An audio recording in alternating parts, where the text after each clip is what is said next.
Bismillahirrahmanirrahim. Assalamu alaikum. My name is Mahvish Javed. I am assistant professor in zoology from Government Girls Degree College, Sangre. We are starting our chapter number 10, that is Kingdom Animalia. Kingdom Animalia is the largest kingdom that shows a vast diversity or variation among the organisms.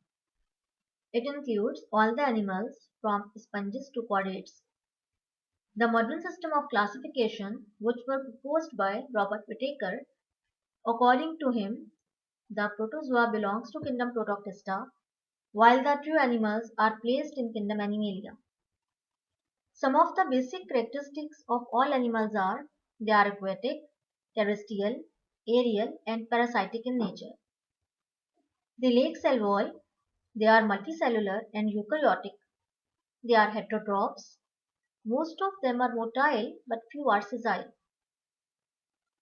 Kingdom Animalia is divided into following 33 groups called phyla, but out of which we will discuss with only 9 major ones: phylum Porifera, Cnidaria, Platyhelminthes, Nematohelminthes, Mollusca, Annelida, Arthropoda, Echinodermata, and the last one is Chordata. Kingdom animalia में सबसे पहले हम उसकी classification को study करेंगे. Simple organisms invertebrates से लेकर complex organisms vertebrates तक. इसमें अगर हम ओल्ड क्लासिफिकेशन सिस्टम की बात करें, जिसमें ऑर्गेनिजम्स को 2 किंगडम्स में डिवाइड किया गया था, kingdom Plantae and kingdom animalia. Kingdom Plantae में वो तमाम ऑर्गेनिजम्स मौजूद थे जो ऑटोट्रॉफ्स थे, और किंगडम एनिमेलिया में वो तमाम ऑर्गेनिजम्स थे जो हेटेरोट्रॉफ्स थे. वहां पर जो यूनिसेलुलर एनिमल्स थे उनको प्रोटोजोन ग्रुप में अरेंज किया गया था, और जो मल्टीसेलुलर थे उनको मेटाजोआ ग्रुप में अरेंज किया गया था. विटेकर के मॉडर्न क्लासिफिकेशन सिस्टम के मुताबिक जो 5 किंगडम सिस्टम था, उसमें जो प्रोटोजोन्स थे उनको किंगडम प्रोटोक्टिस्टा में अरेंज किया गया कि वो यूनिसेलुलर यूकैरियोटिक थे, और किंगडम एनिमेलिया में मल्टीसेलुलर यूकैरियोटिक एनिमल्स को अरेंज किया गया. तो यहाँ पर जब हम मल्टीसेलुलर एनिमल्स के कैरेक्टरिस्टिक्स देखते हैं, तो सबसे पहले हम उनमें हैबिटेट की बात करते हैं कि वो एक्वेटिक है. एक्वेटिक हम यूज करते हैं ऐसे एनिमल्स जो फ्रेश वाटर और मरीन वाटर दोनों में रहने वाले होते हैं. टेरेस्ट्रियल हैं, एरियल हैं, पैरासाइटिक हैं, जो होस्ट बॉडी में रहकर फूड लेते हैं दूसरे ऑर्गेनिज्म से. इनमें सेल वॉल एब्सेंट है. ये नॉन क्लोरोफाइलस होते हैं, क्लोरोफिल नहीं होता इनमें. मल्टीसेलुलर है और यूकैरियोटिक है. यूकैरियोटिक मीन्स कि उनमें न्यूक्लियस वेल डेवलप है. ये हेटेरोट्रॉफ्स होते हैं जितने भी एनिमल्स हैं, कि ये फूड के लिए दूसरे ऑर्गेनिजम्स पे डिपेंड करते हैं. बहुत से इनमें से मोटाइल हैं जो एक जगह से दूसरी जगह पर मूव करने वाले होते हैं, और कुछ इसमें से सेजाइल हैं जो एक ही जगह पर फिक्स होते हैं. तो यहाँ पर जब हम किंगडम एनिमेलिया को देखते हैं, उसकी डिवीजन को, कि उसको 33 ग्रुप्स में डिवाइड किया गया जिसको हम फाइला कहते हैं, और फिर उनमें से हम 9 मेजर फाइलम्स की स्टडी करेंगे, फाइलम पोरिफेरा से लेकर फाइलम कॉर्डेट्स तक, कि उनमें किस तरह से ऑर्गेनिजम्स को अरेंज किया गया, उनके सिमिलरिटीज और डिफरेंसेस किन बेसिस पर हैं. तो यहाँ पर जब हम बात करते हैं इनके फाइलम्स के बारे में, फर्दर जब हम आगे क्लासिफिकेशन में इसको डिटेल डिस्कस करेंगे, तो उनके सिमिलरिटीज की बेसिस पर हर किंगडम को डिवाइड किया गया स्मॉलर टेक्सा में. जैसे फाइलम है, क्लास है, ऑर्डर है, फैमिली है, स्पीशी है. Phylum is a group of related classes. Class is a group of related orders. And order is a group of related families. Families is a group of related genera, and genera is a group of related species, and species consist of smaller organisms. So species is a basic unit of classification. बात करेंगे हम classification के बारे में. Basis of classification of animals. The grouping of animals is called taxonomy or systematics. Classification is based on relationship amongst organisms that show the similarities in their external and internal structural and stages of development. DNA also play important role to identify the similarities and relationships among the organisms. There are some basic points that help to classify the organisms into groups and subgroups.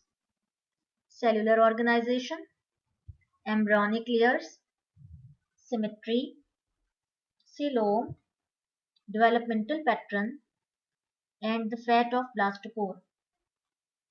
तो यहाँ पर जब हम taxonomy को और systematics को देखते हैं जिसमें एनिमल्स को हम आइडेंटिफाई करते हैं, साइंटिफिक नेम देते हैं और फिर हम उसको क्लासिफाई करते हैं ग्रुप्स में और सब ग्रुप्स में, तो उनके हम किस पैटर्न पे उनको क्लासिफाई करते हैं, उनकी सिमिलरिटीज और डिफरेंसेस के बेसिस पर, और फिर हम उसके एवोल्यूशनरी रिलेशनशिप्स के बेसिस पर उनको फाइंड आउट करते हैं कि वो कैसे एक दूसरे से रिलेटेड हैं।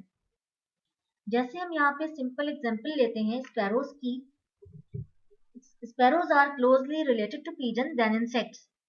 स्पैरोज और पिजन में हमें कौन से ऐसे करेक्टर्स नजर आते हैं जो उसमें सिमिलर हैं जिसकी वजह से उनका आपस में रिलेशन है। कुछ करेक्टरिस्टिक्स की हम यहाँ पे बात कर लेते हैं। जैसे विंग्स का एक करेक्टर है, दोनों में सिमिलर है, बीक है या फीदर्स हैं। इन सिमिलर पैटर्न की वजह से हम उनको सेम फाइलम, सब क्लास, क्लास और सुपर क्लास में अरेंज करते हैं। तो इस तरह से ये सिमिलरिटीज हमें नजर आती हैं जिसकी वजह से एनिमल्स के दरमियान हम उनके रिलेशनशिप्स को आइडेंटिफाई कर सकते हैं, जबकि हमें ये सिमिलरिटीज इंसेक्ट्स में नजर नहीं आती। इसके बाद हम बात करते हैं डिटेल से उनके उस पैटर्न के बारे में जो सेलुलर ऑर्गेनाइजेशन से फेट ऑफ ब्लास्टोपोर तक हमने शो किया है, जिनकी बेसिस पर हम इनको ग्रुप्स में और सब ग्रुप्स में डिवाइड करते हैं। Cellular organisation, all animals are multicellular and their cells are joined together into tissues, organs and organ system. On the basis of their cellular organization, Porifera belongs to group Parazoa because they lack tissue level organization. Those animals which have tissue level organization, they belongs to subkingdom Eumetazoa. Cellular organisation में हम क्या देखते हैं कि जितने animals जो kingdom animalia से belong करते हैं, जो कि मल्टी सेलुलर हैं, यूकैरियोटिक हैं, उनमें सब सेल्यूलर ऑर्गेनल्स मिलके सेल्स बनाते हैं, सेल्स मिलके टिश्यूज बनाते हैं और सिमिलर टिश्यूज मिलके ऑर्गन्स बनाते हैं। डिफरेंट ऑर्गन्स मिलके ऑर्गन सिस्टम अरेंज करते हैं और इसी तरह डिफरेंट ऑर्गन सिस्टम मिलके लिविंग बॉडी प्रोड्यूस करते हैं। तो जब हम उनको उनके सेल्युलर ऑर्गेनाइजेशन पैटर्न पे देखें तो उन एनिमल्स को हम टू सब किंगडम में अरेंज करते हैं, पैराजोआ एंड यूमेटाजोआ। तो पैराजोआ में हम उन एनिमल्स को अरेंज करते हैं जिनमें टिश्यू लेवल ऑर्गेनाइजेशन नहीं होता, जिनमें उनकी बॉडी के जो डिफरेंट सेल्स हैं वो डिफरेंट रोल प्ले करते हैं। जैसे यहाँ पर हम पोरीफेरेंस की बात करते हैं। उसके बाद वो एनिमल्स जिनमें tissue level organisation well develop है, जैसे उनमें सेल्स मिलके टिश्यूज बनाते हैं, टिश्यूज से ऑर्गन्स और फिर ऑर्गन सिस्टम अरेंज होता है, तो ऐसे एनिमल्स को हम यूमेटाजोआ ग्रुप में अरेंज करते हैं। इसमें नाइडेरिया से लेके कॉर्डेट्स तक तमाम एनिमल्स इंक्लूडेड है। सेकेंड हम बात करते हैं एम्ब्रियोनिक लेयर्स की। Animals having a two layers, ectoderm and endoderm, are diploblastic. Examples included here, sponges and cnidarians. If they possess three layers, ectoderm, endoderm and mesoderm, are triploblastic. From platyhelminthes to chordates.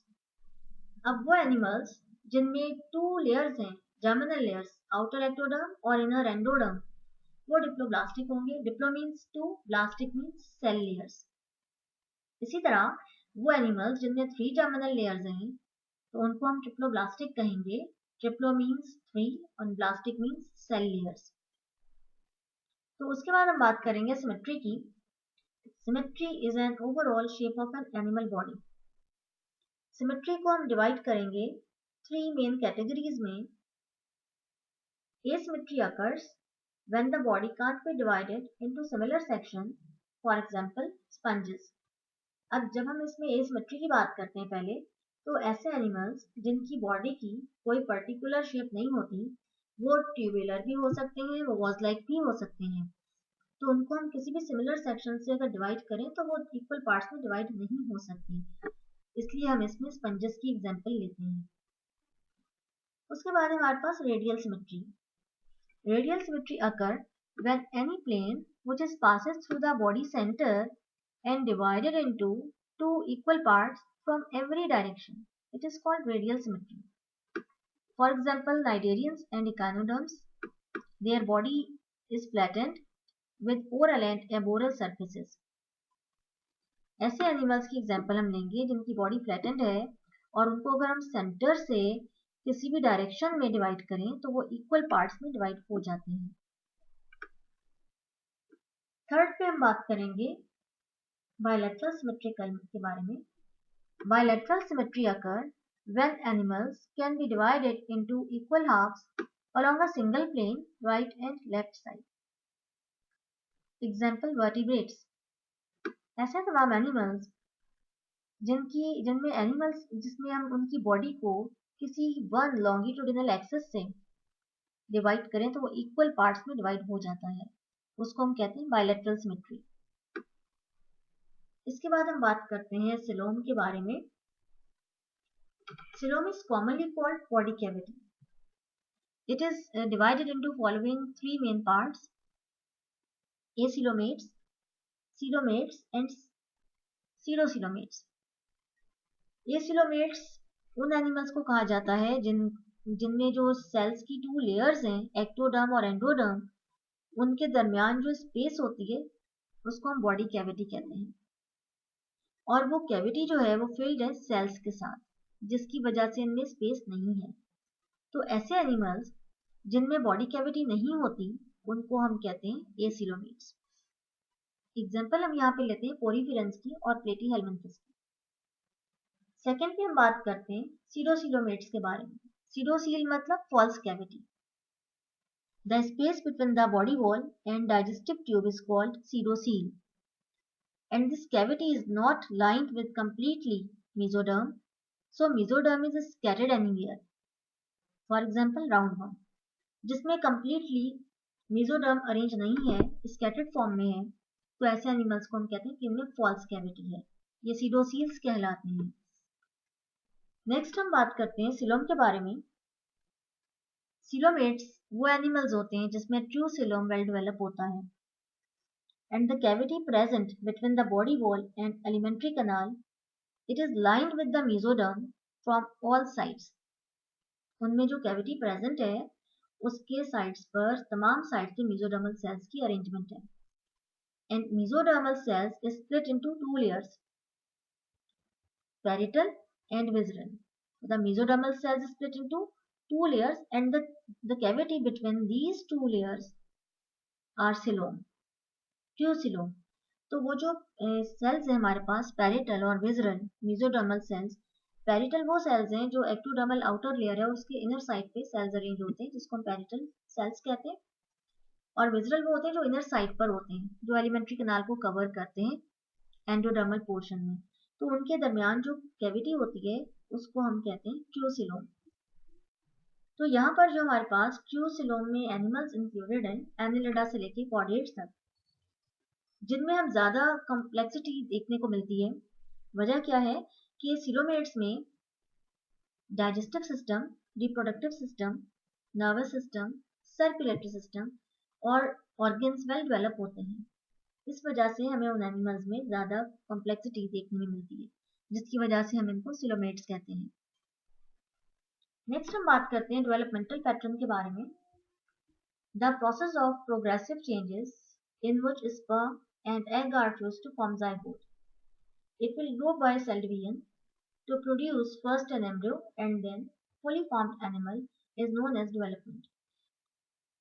ऐसा process है जिसमें haploid male gamete और haploid female gamete combine होकर zygote बनाते हैं, और वो zygote जो माइटोटिकली क्लीवेज पैटर्न के थ्रू डिवाइड होता है डिफरेंट स्टेजेस में, एक सॉलिड बॉल लाइक स्ट्रक्चर बना लेता है मॉड्यूला। मॉड्यूला चेंज होता है ब्लास्टुला में, और इस तरह ब्लास्टुला गैस्ट्रुलेशन में चेंज होके एक एनिमल लाइक स्ट्रक्चर फॉर्म करता है जिसको हम कहते हैं डेवलपमेंट। तो यहाँ पर हम इसको डायग्राम के थ्रू देखते हैं नेक्स्ट पे भी जाके। लास्ट पॉइंट हम डिस्कस करते हैं PAT of blastopore. Blastospore is the opening in the gastrula formed when the blastula fold inward. यहाँ पर ब्लास्टोपोर एक ओपनिंग है, जब ब्लास्टोसील बनती है कैविटी मॉड्यूला से डेवलप होती है तो वो ब्लास्टोसील उस वहां से अपीयर होती है ओपनिंग जिसको हम ब्लास्टोपोर कहते हैं। तो अगर ये ब्लास्टोपोर फर्स्ट अगर यहाँ से माउथ डेवलप होता है और लेटर एनस, तो उस तरह के एनिमल्स को हम कहते हैं प्रोटोस्टोन्स। और अगर इस ब्लास्टोपोर से फर्स्ट एनस डेवलप हो रहा है, सेकंड माउथ डेवलप हो रहा है, तो उसको हम कहेंगे deuterostome. प्रोटोस mean first, स्टोम means mouth, ड्यूटरो means second, स्टोम means mouth. तो यहाँ पर हमें कुछ डिफरेंसेस नजर आ जाते हैं ब्लास्टोपोर में भी एनिमल्स के अंदर।